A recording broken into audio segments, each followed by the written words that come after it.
It's another beautiful Sunday afternoon. This is Robin Minds. Welcome. My name is Ebuka Obiuchi, and thanks a lot for joining us on another amazing show. Yes, last Sunday we were here with a lot of hope and excitement for the Super Eagles. Unfortunately, things didn't particularly pan out as we wanted, but we continue to wish the Super Eagles all the best. We know that the future looks very bright for them, and we know that only great things are going to happen for that team and for the country. Politics is, of course, still very heavy in the land. Lots more presidential candidates continue to declare. The debate about where it's going to be zoned to continues. We are keeping our fingers crossed that the year, most importantly, stays violent-free. I mean, politics and elections are a part of democracy, and we get excited when that happens, but we just hope that things can stay as peaceful as possible. But just to lighten things up a bit, we're going to be starting the show this day a little differently, talking about something funny. I have a very special guest here who has taken social media by storm in the last couple of months with his amazing skits. And here with me, you might know him as Mr. Funny, but it's Chukwemeka Emmanuel. Thanks for being here today. Yeah, thank you very much. And Happy New Year. Yeah, same to you. How are you doing? I'm doing very, very fine, we thank God. Just let's take things back a bit, talk about, where you appeared from. And I say appear very loosely because for a lot of people, it just looks like you just showed up in our lives on our phones and have continued to do amazing things. First of all, where did you, how did this start for you? Okay, first of all, you know the way they always say that we just came out from nowhere. Yes. Like, there's no one that came out from nowhere. No one appears from nowhere. I started 2015 from Port Harcourt. So I relocated down to Lagos 2019. So I think maybe my coming to Lagos, that's because I see Lagos as the main base for entertainment. Yes. Understand? Maybe when we are in Port Harcourt, they don't see us much like that. But coming to Lagos, maybe that was where the exposure and new knowledge and ideas came forward. So before 2015, you were in Port Harcourt. Were you doing comedy? Yes. Stand-up or what kind of comedy? Stand-up and online comedy. Okay. But I started more stand-up comedy because that was the one I'm very good with more. Yeah. Yeah. But there was a way the industry over there is. So we need to widen it a bit. So I had to just adopt the online comedy into the whole stuff. Because I think comedy is comedy. Exactly. Understand? So but the online comedy picked for me. So before 2015, what were you doing? Did you always know you wanted to do comedy? Did you always know you were funny? I've always been a very funny person. But I never knew comedy can pay.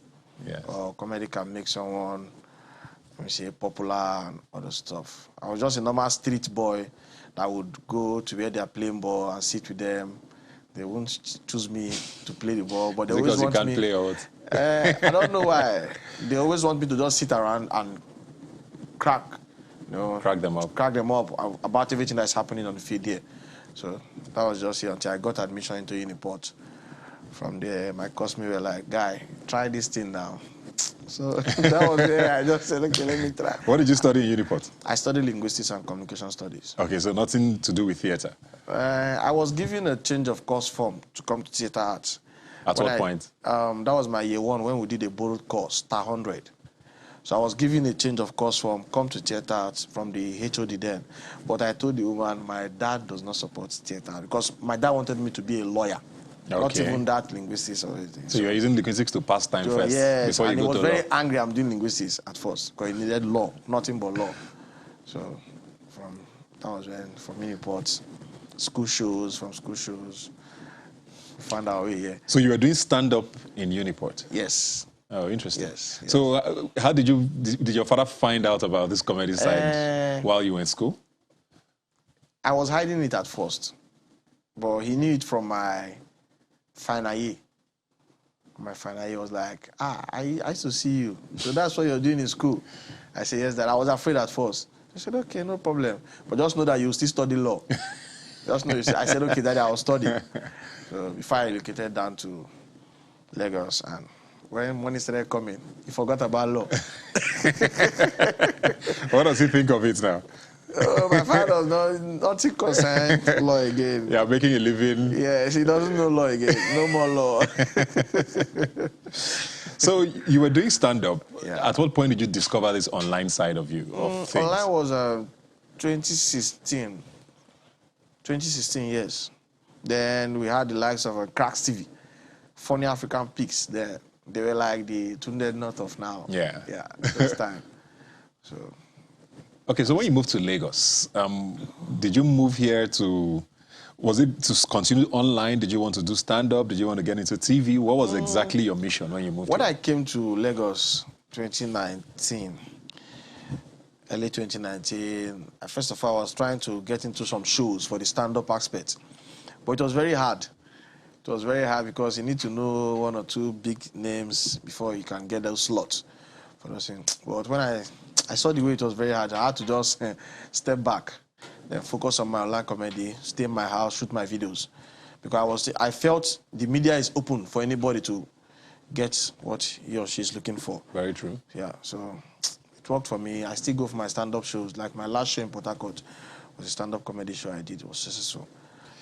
So I want to know, how do you get inspired to do a lot of these things? Because we just saw a clip there now. And first of all, one of I think your biggest selling points is your facial expressions. And how you know, before you even say anything, sometimes people are already laughing. You know, was that always something you thought, you knew you had? And that was something I knew I had for long, but I never knew how to put it into skit making. It was 2018. I did a skit, then I tried to use the facial expression more, and it worked. I observed something, the comments were encouraging.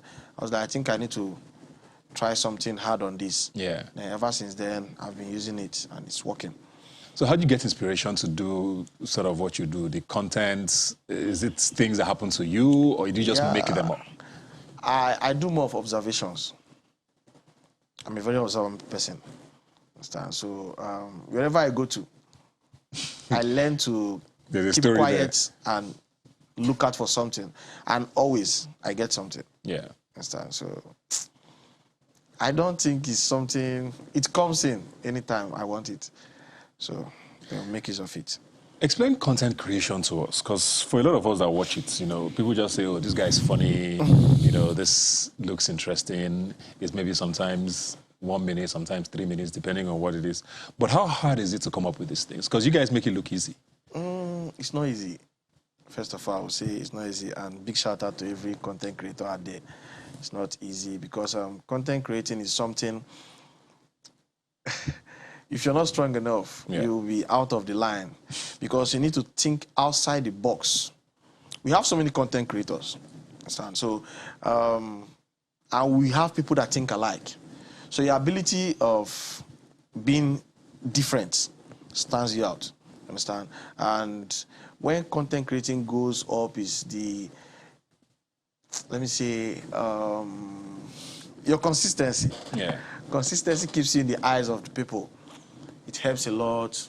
It might not be funny at first, understand? It might not be funny, but consistency and hard work helps content creating. And man, content creating is hard. It's very hard.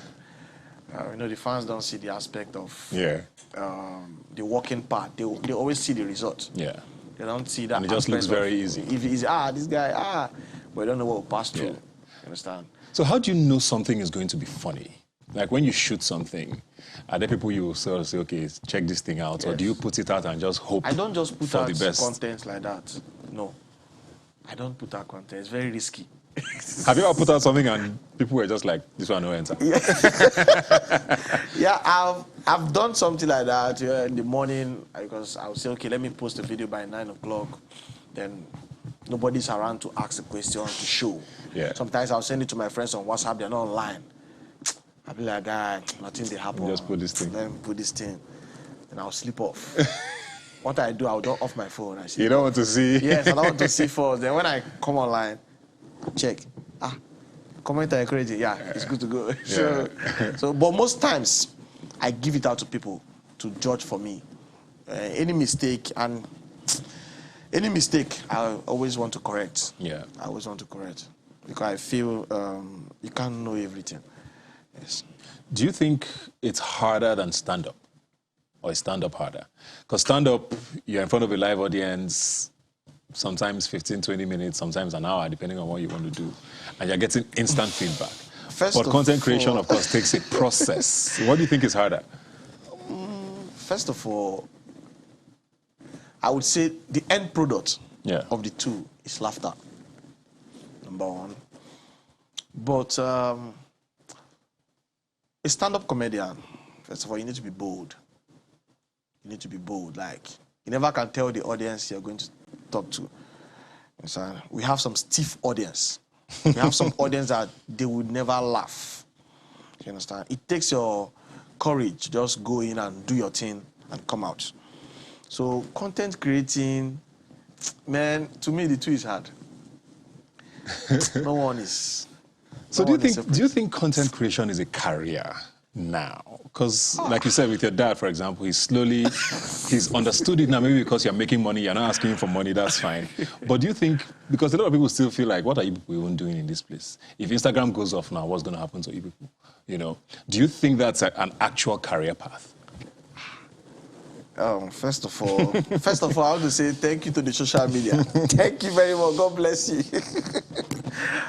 Man, content creating, it's a good job. First of all, that's what I have to say, man.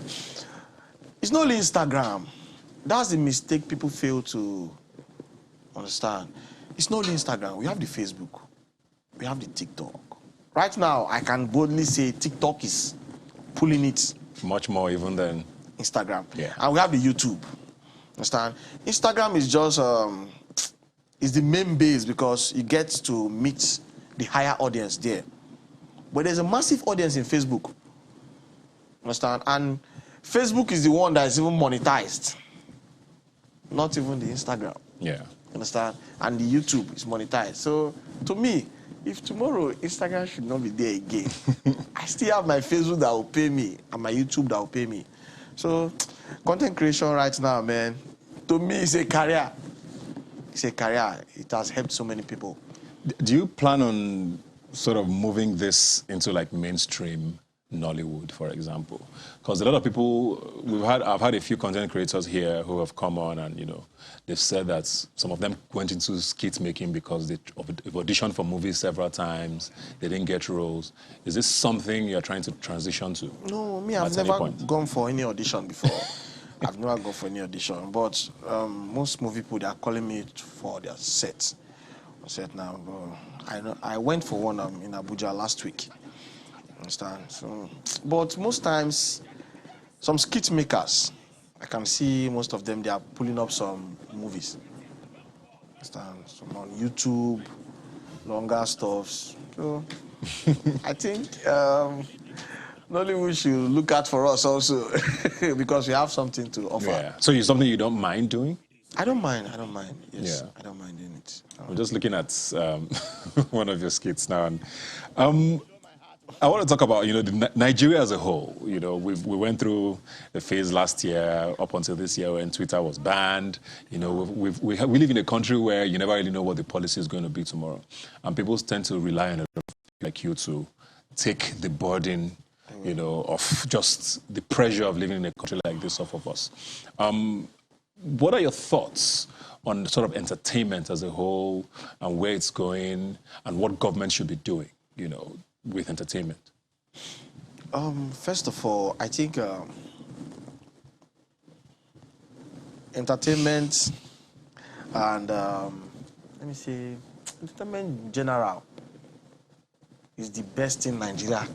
How's right now? Yes, right now. But I don't know. The Super Eagles, but that was until last. We'll talk that one. They will come back. But for now, entertainment is the highest thing I can say I'm proud of my country. So, but I don't see the government looking into that aspect. They don't see it as anything. So, but instead, they go against the entertainers. Yeah. You understand? Trying to manipulate on us, some kind of rules and regulations, the police, all the stuff. So I think the government needs to calm down and come into terms with entertainment bodies because so many things are going on that they don't know about. You understand? So many things that could help this country. Yeah.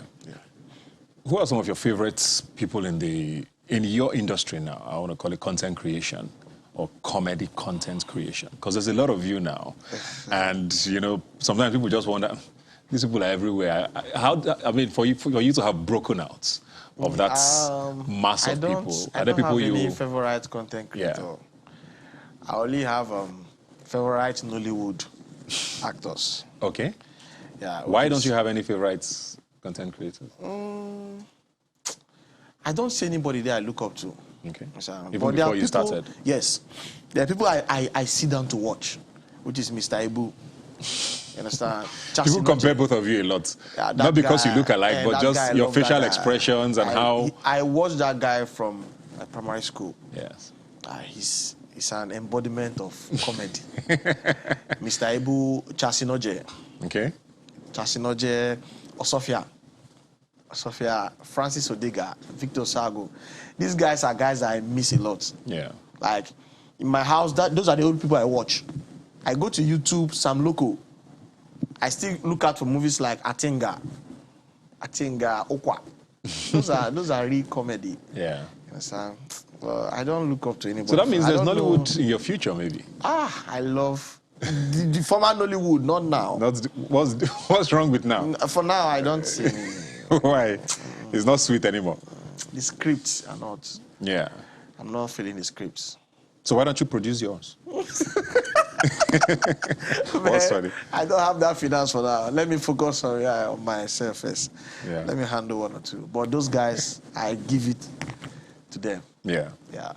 So since talking about, content creation, there's always a controversy that comes up a lot. In the last year, at least, I see a lot of people who do content creation on social media. They put up pictures, brand new house or brand new car. People keep asking, is that how this money is being made in this thing? I feel like every month or every 2 weeks, I see a new skits maker on social media posting a brand new house or a brand new car. Do you find people, because people always question, now they make the money. So explain this thing to us. Okay, from my own point of view. Okay, I see so many things people do comment and see, like some people be like, these guys are into fraud. Other stuff. First of all, I don't understand how I'll be doing fraud. Then I'll be consistent with my career to this extent. It won't work. That's why I said, first of all, content creation is a career now. It's paying very well. Yeah. Why many citizens of this country don't know about it is because of the government, first of all. I just wish the government can just put an eye into it and invest into it. You see massive talent that are still behind. So that content creation right now is paying very, very, very well. How much do you get paid for a post on the average? Okay, if I'm to do an advert now, I get to be paid 1.5, 2 million naira. For a post? Yes. In a month, I get, let me say, 5 adverts. That's roughly... You go do giveaway before you come out here. Yeah. You understand? That's roughly, let me say, 10 million. If God brings... On a very good month. Thank you very much. So, a reasonable person should invest, should put things in place. Because there's fame and there's life after fame. You understand? There might be that peak moment, and there will be a moment when the investment will speak for you. But some people will do the flashy. Some people have the money. So what do you invest in? Me? I invest in properties. Okay. Yeah. So I buy things. I have cars I've bought, but not every time we bring it up on the media. Not every time. So that's just it. It's paying very well. So it's not the Sabinus that we are seeing that is the real guy. Yeah, man. It has helped so many youths. Yes. But I completely agree with you, but I also understand people trying to question, to understand. That's the thing. How it's so lucrative. That's the thing. Like YouTube now. Yes. Let me say for YouTube now, that people YouTube pays roughly 15 to 20 million naira every month. Yeah. Nobody knows about it. So tomorrow, if that person should buy a house, you say it's fraud. No, now. No. It doesn't work that way. It doesn't work that way at all. Okay. Well, good luck. Congratulations on everything. I mean, you're doing amazing. I feel like I see a new skit from you every time I put on either Instagram or Twitter, or you're just constantly, churning out material. I think that takes a lot of talent. Congrats and good luck with everything. I hope to see you in Nollywood soon.